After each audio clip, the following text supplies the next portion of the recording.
आज का हमारा ये वीडियो ट्यूटोरियल जो है वो life in the UK test number 35 के ऊपर है और ये टेस्ट आपको ILR और ब्रिटिश सिटीजनशिप के लिए रिक्वायर्ड होता है। इस टेस्ट की जो बारे में थोड़ी सी इन्फॉर्मेशन जो जैसा कि मैं आपको हमेशा देता हूँ वो ये है कि इसमें 24 क्वेश्चन हैं और इसमें 18 क्वेश्चन आपको पास करने हैं टेस्ट पास करने के लिए, और आपके पास टोटल टाइम जो है वो 45 मिनट्स होता है। ठीक है। मैं यहाँ पे ये बताता चलूँ कि कुछ लोग मैं आज ही देख रहा था YouTube के ऊपर बहुत सारे दावे करते हैं कि आप यूं कर लें 5 दिनों में टेस्ट पास हो जाएगा, 2 दिनों में टेस्ट पास हो जाएगा, 10 दिनों में टेस्ट पास हो जाएगा। हमारी यहाँ की वीडियो देख लें। देखिए, मैं लंबे चौड़े झूठे दावे नहीं करता। मैं टीचर हूँ, मैंने लाइफ इन द यूके और B1 दोनों टीच किए हैं। मैं सिटी एंड गिल्ड्स का अप्रूव्ड एग्जामिनर रहा हूँ। ठीक है। और ये जो सिटीज़नशिप कोर्सेज़ हैं ये मैं 5 साल तक कराता रहा हूँ और कई लोगों को हेल्प की है पास करने में। तो इसका शॉर्टकट नहीं है, सिंपल सी बात है। मैं लाइक्स के लिए या ज़्यादा से ज़्यादा व्यूअर के लिए आपके साथ झूठ बोलूँ और आपको क्यों मिसगाइड करूँ। तो ये आप तैयारी करेंगे तो तभी टेस्ट पास होता है। ठीक है। तो तैयारी करने का तो जो तरीका है वो आपको मेरी वीडियोस अच्छी लगती हैं तो आप उनसे करें, कोई और चीज़ अच्छी लगती है उनसे करें। आप तैयार करें, बार बार चीज़ों को देखें, बार बार स्टडी करें, पढ़ें और फिर उसके बाद टेस्ट दें। ठीक है। सबसे पहला जो क्वेश्चन है, चलें उससे हम स्टार्ट करते हैं। और जैसा कि हमेशा हम करते हैं, क्वेश्चन पढ़ के मैं एक्सप्लेन करूँगा, फिर आपको बताऊँगा कि कौन सा इसका आंसर है। The action of handing out leaflets in the streets or knocking on people's doors to ask for their political support is known as shadowing, canvassing, marketing or persuasion. Question का मीनिंग है कि लोगों को leaflet पकड़ाना और लोगों के घरों पे जाके नॉक करके उनको बताना कि आप किस पॉलिटिकल पार्टी से हैं और आप उनको क्यों वोट दें। तो इस प्रोसेस को क्या कहते हैं? शैडोइंग कहते हैं, कैनवसिंग कहते हैं, मार्केटिंग कहते हैं या परसुएशन कहते हैं। तो इसका करेक्ट आंसर है कैनवसिंग। कैनवसिंग का मतलब है जैसे आप घर घर जाके ना उन लोगों को बताते हैं कि हम इस पॉलिटिकल पार्टी से हैं, हमारा ये एजेंडा है, हमारा ये है मकसद है, हम आपके लिए यूँ करेंगे वो करेंगे, वो आपको कन्विंस करने की कोशिश करते हैं। तो कैनवसिंग का मतलब है कन्विंस करना, यानी कि आप यूँ समझ लें कि ये भी कन्विंसिंग ही है, किसी को कन्विंस करने के लिए होता है। तो इस वजह से इसका ये आंसर है। Question 2, who defeated the Vikings? Vikings जो हैं वो नॉर्वेजियन कंट्री से आए थे और ये वो लोग थे जो बहुत जालिम समझे जाते थे और इन्होंने आके बरतानिया के ऊपर हमला किया, यहाँ से लूट मार करके चले जाते थे और फिर आहिस्ता आहिस्ता ये हुआ कि इन्होंने यहाँ पे बसना शुरू कर दिया, कुछ लोगों जगहों पे कब्जे करना शुरू कर दिया। तो ये बहुत ख़तरनाक लोग थे। तो इनको किसने डिफीट किया, शिकस्त दी? King Alfred the Great, William one Boadicea या जेम्स द सेकंड? तो इसका करेक्ट आंसर है King Alfred the Great. Okay. अब आप देख लें कि इसको यूं आप याद रखेंगे कि वाइकिंग्स में किंग भी आता है और हमारे जितने भी आंसर्स हैं उनमें एक ही वो आंसर है जिसमें किंग आता है। ठीक है, वाइकिंग, और इनको जिसने डिफीट किया वो भी किंग ही है। ठीक है, किंग एल्फ्रेड द ग्रेट। तो आपने इस क्वेश्चन को ऐसे याद रखना है। ये कोई फार्मूला नहीं है कि इसका कैसे बनाया जाता है, ये हम खुद ही अपने क्वेश्चन और आंसर को देख के एक लिंक क्रिएट करते हैं। हमारा दिमाग लिंक्स के साथ काम करता है और उसको आप जो भी नाम दें, उनको हम बड़े बड़े नाम दे सकते हैं, लेकिन हमने अपने लिए आसानी के लिए लिंक्स पैदा करने हैं। मैं आपको ये बता इसलिए रहा हूँ कि आपको अगर ये हेल्पफुल है तो ठीक है, नहीं तो आप खुद से लिंक्स क्रिएट करें। क्वेश्चन देखें, आंसर देखें, उस आंसर को कैसे याद रखा जाएगा, बेसिकली तो ये बात है। वैसे सबसे बेहतर तरीका जो है वो किताब पढ़ें, उसको समझें और फिर टेस्ट करें। नेक्स्ट क्वेश्चन है, when was queen Elizabeth II diamond jubilee celebrated? Queen Elizabeth II जो जिसकी डेथ हो गई है, उसकी डायमंड जुबली कब सेलिब्रेट की गई थी? डायमंड जुबली का मतलब होता है 60th एनिवर्सरी किसी भी चीज़ की हो, चाहे वो बादशाहत की हो, चाहे वो ज़िंदगी की हो, चाहे वो शादी की हो। 60 साल जब पूरे हो जाते हैं तो उसको डायमंड जुबली कहते हैं, ठीक है। तो ये जो डायमंड जुबली है ये क्वीन का जो राज करने का टाइम है, रेनिंग टाइम है, वो कब मनाया गया? 2005, 10, 11 या 12 में। तो अगर आप इस कंट्री में रिसेंटली आए हैं, पिछले 8-10 साल से 12 साल से रह रहे हैं, तो आपको पता होगा कि 2012 में उसकी डायमंड जुबली मनाई गई थी। नेक्स्ट क्वेश्चन है, during the middle edges England was an important trading nation. Middle edges के ज़माने में, यानी 1066 से लेकर 1185 तक, ये जो टाइम है इसको मिडल एजेस कहते हैं। England was an important trading nation. England एक बहुत इम्पॉर्टेंट ट्रेडिंग नेशन बन गया। And people came to England from abroad, और लोग बाहर से, दूसरी दुनिया से लोग आते थे इंग्लैंड। क्यों आते थे? To work, to trade and also to work, यहाँ पे तजारत करने, यहाँ पे बिजनेस करने या काम करने। So where did the canal builders came from. अब क्वेश्चन बेसिकली ये है, वो पीछे सारी स्टोरी थी, बैकग्राउंड था। तो कैनाल बिल्डर्स जो हैं वो कहाँ से आए थे? अच्छा, अब आपको बहुत इंपॉर्टेंट बात मैं बताने जा रहा हूँ, प्लीज़ गौर से सुने। इसी तरह मैं हर क्वेश्चन आपको समझा भी रहा हूँ और साथ साथ आपको टीच भी कर रहा हूँ। बेसिकली हर क्वेश्चन के पीछे हिस्ट्री है। आप जो कि किताब नहीं पढ़ पा रहे, नहीं पढ़ सकते, या टाइम नहीं है, so that's fine. Her question के साथ उसको समझने की कोशिश करें, ठीक है। अब ये जो क्वेश्चन है, ये चारों के चारों आंसर बहुत ही इंपॉर्टेंट है। क्यों?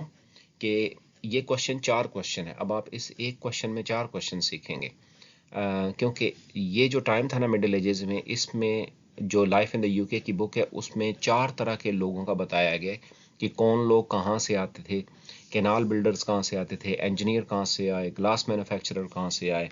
तो ये सारे के सारे इस क्वेश्चन में उनके आंसर हैं। तो पहले तो हम इस सवाल का जवाब देते हैं, ठीक है, कि where did the canal builders came from. Canal builders जो हैं, कैनाल नहर को कहते हैं, नहरें खोदने वाले लोग यहाँ पे आए, वो कहाँ से आए? तो उसका करेक्ट आंसर है हॉलैंड।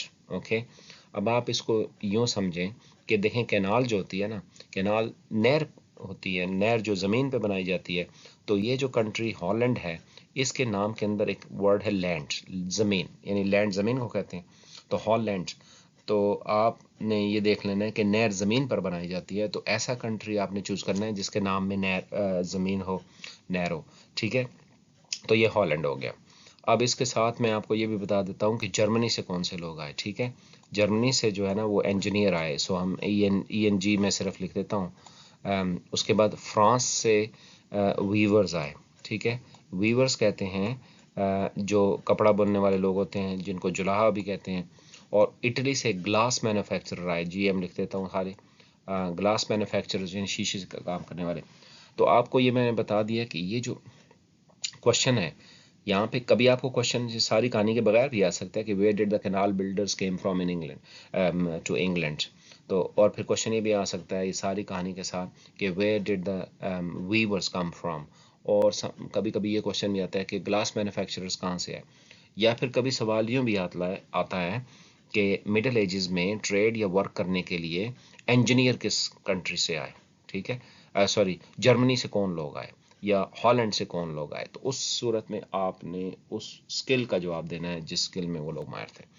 तो आपको ये पता होना चाहिए, जर्मनी से इंजीनियर आए, हॉलैंड से कैनाल बिल्डर आए, फ्रांस से वीवर्स आए, इटली से ग्लास मैन्युफैक्चरर्स आए, यानी शीशा बनाने वाले लोग। नेक्स्ट क्वेश्चन है, the Elizabethan period in England was a time of growing patriotism. यानी क्वीन एलिज़ाबेथ वन जो 1500 के ज़माने में आई थी, उसका ज़माने में ग्रोइंग पेट्रियटिज्म वो ज़माना था जब लोग अपने मुल्क पे फ़ख्र किया करते थे कि जब कोई रूलर जो होता है वो अच्छे काम करता है, कंट्री को ऊपर लेके जाता है, तो लोग फ़ख्र करते हैं ना। A feeling of pride in being English, लोगों को अपने इंग्लिश होने पे फ़ख्र होता था। English explorers sought new trade routes and tried to expand the British trade into the Spanish colonies and the Americas. तो लोगों को फ़ख्र था। फिर जो इंग्लिश एक्सप्लोरर्स थे, एक्सप्लोरर्स कहते हैं वो लोग जो नई नई जगहों की तलाश में निकलते हैं बिजनेस के लिए, कब्जे करने के लिए, वो लोग पूरी दुनिया में गए, नए नए ट्रेड रूट्स फाइंड किए, और उन्होंने स्पेन में और अमेरिकाज कहते हैं, जो साउथ अमेरिका, नॉर्थ अमेरिका, वहाँ तक गए और जाके बरतानिया का नाम रोशन भी किया, फैलाया, बिजनेस भी। तो ये सारी स्टेटमेंट जो है, ये बात सही है। क्या एलिजाबेथन पीरियड में ऐसा हुआ कि नहीं हुआ? तो ये बिल्कुल सही है, ठीक है, ये ट्रू है। तो आप इसका आंसर ट्रू याद रखेंगे। नेक्स्ट क्वेश्चन है, which of the followings are crown dependencies. अब मैं आपको गारंटी के साथ कहना चाहता हूँ कि ये जो चैप्टर है, ये चैप्टर 2 से क्वेश्चन आया हुआ है, और ये चैप्टर 2 का ये क्वेश्चन बहुत इंपॉर्टेंट है, ठीक है। इसके साथ ही मैं आपको एक और क्वेश्चन का भी बताऊंगा, जो कि ये क्वेश्चन लाजमी आता है, या ये वाला आता है, या जो दूसरा भी मैं साथ बताऊंगा इसी चैप्टर का, ठीक है। Which of the following are crown dependencies. Crown dependencies कहते हैं, डिपेंडेंसीज का मतलब होता है जो किसी पे डिपेंड करता है। जैसे आप डिपेंडेंट वीज़े पे आए होते हैं, ठीक है। आप लोग जो भी लोग तैयारी कर रहे हैं, वो या आप मेन हैं या विमेन हैं, फीमेल हैं, या आप के साथ शादी हुई है किसी ब्रिटिश मर्द की या किसी ब्रिटिश औरत की, तो अगर आप स्पाउस वीज़े पे थे और आए, तो आप डिपेंडेंट वीज़े पे थे। तो क्राउन डिपेंडेंसीज का मतलब है ऐसे कंट्रीज़ जो कि यूके के ऊपर डिपेंडेंट है, इनको इसी क्राउन डिपेंडेंसीज कहते हैं। The Maldives and Anglesey island, Malta, island, the Isle of Man and Channel Islands, the Isle of Wight and northern island. तो इसका करेक्ट आंसर जो है वो ये है, द आइल ऑफ मैन और द चैनल आइलैंड्स। ये दो क्राउन डिपेंडेंसीज हैं, ठीक है। अब आप देख लें कि पूरे के पूरे आंसर में चैनल देखें, क्राउन सी से स्टार्ट हुआ, चैनल आइलैंड्स सी से स्टार्ट हुआ। कभी कभी ये दोनों, कभी कभी चार ही कंट्रीज़ के नाम आते हैं, ये दोनों अलग अलग से आते हैं। तो आपको एक तो याद रखना कि चैनल आइलैंड्स क्राउन डिपेंडेंसी है, ठीक है, आइल ऑफ मैन और चैनल आइलैंड। इसके अलावा कभी क्वेश्चन ये भी आता है कि ब्रिटिश ओवरसीज टेरिटरीज कौन सी हैं, तो वो भी आपको याद रखना कि Saint Helena and Falkland Islands. तो ये चार चीज़ों के नाम आपने याद रखने। बेसिकली मैं तो अपने स्टूडेंट्स को यूँ समझाता हूँ कि यूके के अंदर चार कंट्रीज़ हैं, ठीक है, और यूके के जो क्राउन डिपेंडेंसीज और ब्रिटिश ओवरसीज टेरिटरीज हैं वो भी चार हैं, ठीक है। तो आपको ये 8 नाम याद रखने हैं जो इस मुल्क से रिलेटेड हैं। England, Scotland, Wales, Northern Ireland, ये टोटल चार कंट्रीज मिलकर यूके बनाते हैं। फिर इनकी दो क्राउन डिपेंडेंसीज हैं जो कि ये है, Isle of Man and Isle of Channel Island. मतलब और भी हैं बट इस बुक में यही है। और दो ब्रिटिश ओवर टेरिटरीज हैं जिनके नाम इस चैप्टर में आए हुए, और वो हैं Falkland Islands and Saint Helena. तो ये 8 नाम आपको पक्के याद होने चाहिए, आपके फ्रिज पे लिखे हुए होने चाहिए। Question number 7, which of the following is a charity that works with old people. तो आपको अंदाज़ा हो जाना चाहिए कि जो old people, the word old है और एज, ये दोनों ओल्ड के मानी देते हैं, ठीक है। इंग्लिश में अगर हम कहते हैं ना कि कोई चीज़ एजड है, तो इसका मतलब है कि वो बूढ़ी है, ओल्ड है, ठीक है। तो शेल्टर एज यूके क्राइसिस या कैंसर रिसर्च, तो एज यूके जो है वो चैरिटी, वो बूढ़े लोगों के लिए काम करती है। नेक्स्ट क्वेश्चन है, which popular British sport can be trace back to 15th century. कौन सी इन चार में से ब्रिटिश स्पोर्ट है जो कि 15वीं सदी में स्टार्ट हुई? तो इसका करेक्ट आंसर है गोल्फ, ओके। सो ये आपको ऐसे याद रखना है। नेक्स्ट, ये मैंने मैप इसलिए ये यूके का फ्लैग इसलिए कि इसके क्वेश्चन बहुत इंपॉर्टेंट था और इसके अंदर क्वेश्चन के साथ लिंक्ड है। How many crosses form the UK flag. इस बात को आप समझें कि ये तीन झंडे, तीन फ्लैग्स जुड़ के यूनियन जैक बना हुआ है। यूनियन फ्लैग भी इसको कहते हैं। कभी कभी इसको ये क्वेश्चन भी आता है कि इस झंडे का नाम क्या है। यूनियन जैक भी है और यूनियन फ्लैग भी है। इसमें कितने क्रॉसेस हैं? तो इसमें 2, 3, 4 या 5 हैं, तो इसमें 3 क्रॉसेस हैं, ठीक है। अभी पिछले क्वेश्चन में जैसे कि मैंने बताया था कि यूके में 4 कंट्रीज हैं, ठीक है। ये आपको समझा रहा हूँ सारा कुछ। इंग्लैंड, स्कॉटलैंड, वेल्स और उसके बाद नॉर्दर्न आयरलैंड। ओके, तो इंग्लैंड के झंडे पे भी क्रॉस है, स्कॉटलैंड के झंडे पे भी क्रॉस है, नॉर्दर्न आयरलैंड के झंडे पे भी क्रॉस है, जबकि वेल्स के झंडे पे क्रॉस नहीं है। वेल के झंडे पे एक ड्रैगन की तस्वीर बनी हुई है। तो 4 में से 3 कंट्रीज के ऊपर क्रॉस हैं, तो इस वजह से इसके 3 आंसर हैं, ठीक है। अब आप ये देख लें, एक ये क्रॉस है मोटा वाला रेड क्रॉस जो कि राइट एंगल पे है, ठीक है, ये एक क्रॉस हो गया। एक आप ये इंग्लैंड का क्रॉस है, इंग्लैंड का झंडा है। अब आप ये देखेंगे ये वाला पतला सा जो रेड इधर से आ रहा है और ये डायगोनल जा रहा है, ये नॉर्दर्न आइलैंड का फ्लैग है, उसको रिप्रेजेंट करता है। और फिर ये ब्लू बैकग्राउंड के ऊपर ये जो वाइट क्रॉस है, ये जो आप वाइट बी लाइंस आती जाती देख रहे हैं ना, ये स्कॉटलैंड का क्रॉस है। तो इसके झंडे पर 3 क्रॉस हैं। तो अब आपको साथ में इस क्वेश्चन के साथ ये भी समझ आ गया कि रेड क्रॉस ऐसे हो और बैकग्राउंड वाइट हो तो इंग्लैंड का झंडा है, वाइट क्रॉस हो और ब्लू बैकग्राउंड हो तो स्कॉटलैंड का झंडा है, और ये पतली लाइन वाला रेड क्रॉस डायगोनल में हो और वाइट बैकग्राउंड हो तो ये नॉर्दर्न आयरलैंड का झंडा है। कभी कभी क्वेश्चन आपको ये भी आता है कि कौन यूके के किस कंट्री के फ्लैग के ऊपर जो ड्रैगन है उसकी रिप्रेजेंटेशन यूनियन जैक पे नहीं है, तो उसका आंसर वेल्स होगा। नेक्स्ट क्वेश्चन पे चलते हैं। Who were the suffragettes? Suffragettes कौन लोग थे? A group who demanded the vote for the working classes. ऐसे लोग जिन्होंने वर्किंग क्लास के लिए वोट मांगा, उनको तो चार्टिस्ट कहते हैं।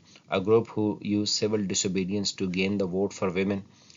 ऐसे लोग जिन्होंने सिविल डिसोबीडियंस की और विमेन के लिए वोट मांगा, यानी औरतों के वोट के लिए हक मांगा। और सिविल डिसोबीडियंस के मतलब ये होता है कि सिविल नाफरमानी की उन्होंने, ये जिस तरह हड़तालें करना, टायर जलाना, ये सारी चीज़ें। Group who campaign for vote for 21 years, जिन्होंने 21 साल के लोगों के लिए वोट के लिए कोशिश की। A group who introduce the new ideas about politics, या जिन लोगों ने पॉलिटिक्स के बारे में नए आइडियाज़ को पॉपुलर किया। तो इसका करेक्ट आंसर है ये रहा।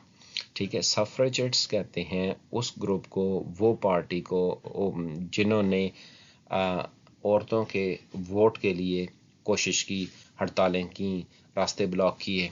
ठीक है, सिविल डिसोबीडियंस की। नेक्स्ट क्वेश्चन है, what does the UK offer to its permanent residents और सिटीजन्स? यूके अपने जो परमानेंट रेजिडेंट्स हैं या सिटीजन्स हैं, जिस परमानेंट रेजिडेंट वो हो गए जिनके पास ILR हो गया, और सिटीजन वो हैं जिनके पास ब्रिटिश पासपोर्ट हो गया। आपके पास ILR या ब्रिटिश पासपोर्ट है तो आप इस कंट्री में हमेशा रह सकते हैं। तो उनको यूके क्या चीज़ ऑफर करती है? Free undergraduate tuition fees, undergraduate tuition fees free, right to a fair trial, या फिर एक इंसाफ उनको प्रोवाइड किया जाता है। VIP tickets for local events, ये तो आपको पता ही होगा कि किसी को भी नहीं मिलते। Free parking across the country, अगर तो आप देखें कार चलाते हैं और फ्री पार्किंग, अब आपने कभी टिकट पे किया पार्किंग का तो फिर आपको पता है कि ये आंसर नहीं है। आपको कभी VIP टिकट मिला नहीं मिला तो ये भी आंसर नहीं है। अब ये दो में से एक ऑप्शन है। ठीक है, तो अगर आपके बच्चे पढ़ते हैं तो आपको पता है कि आप स्टूडेंट फाइनेंस अप्लाई करते हैं और उनका लोन मिलता है। तो हमारा पास जो आंसर है वो ये है, right to a free trial, sorry fair trial, means आपको इंसाफ मिलता है इस मुल्क में। नेक्स्ट क्वेश्चन है, which of the following meals is made of a fried meal with bacon, eggs, sausage, black pudding, tomatoes, mushrooms, soda bread and okay, ये सारी रेसिपी जो है ये कौन से फूड में है पाई जाती है? उस फूड का नाम क्या है? इंग्लिश ब्रेकफास्ट, हेगिस या अल्स्टर फ्राई या संडे रोस्ट। तो ये अल्स्टर फ्राई है, और ये भी याद रखें कि ये नॉर्दर्न आयरलैंड का नेशनल फूड है। अल्स्टर फ्राई नॉर्दर्न आयरलैंड का नेशनल फूड है। कैसे याद रखेंगे? नॉर्दर्न और आयरलैंड दो नाम है, और अल्स्टर और फ्राई भी दो नाम है। बाकी जो कंट्रीज़ है ना, वेल्स का या इंग्लैंड का या स्कॉटलैंड का, उनके जो नेशनल फूड हैं वो एक एक वर्ड है, जैसे उनके नेम कंट्री हैं। तो यहाँ पे इसका ये, तो अल्स्टर फ्राई जो है वो इन सारी चीज़ों से मिलकर बनता है।